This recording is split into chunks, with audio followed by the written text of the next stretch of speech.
Formal fallacies of categorical syllogisms, 6 different types.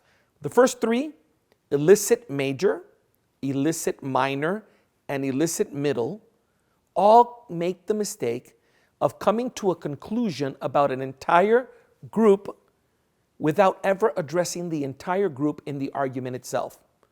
The major term is distributed in the conclusion, but not in the premises. And you cannot logically conclude anything about the whole group from something you only know about part of the group. If I say, for example, an argument as follows: 5 boys in my first period class were very disruptive. 3 girls in my first period class were very disruptive. Therefore, my first period class was very disruptive. Therefore, boys are more disruptive than girls. Think about that for a minute. In the argument, I talk about 5 boys, not all the boys.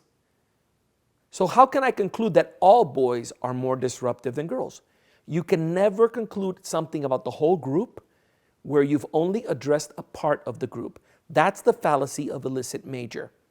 Illicit minor does the same thing, but with a minor term in the argument.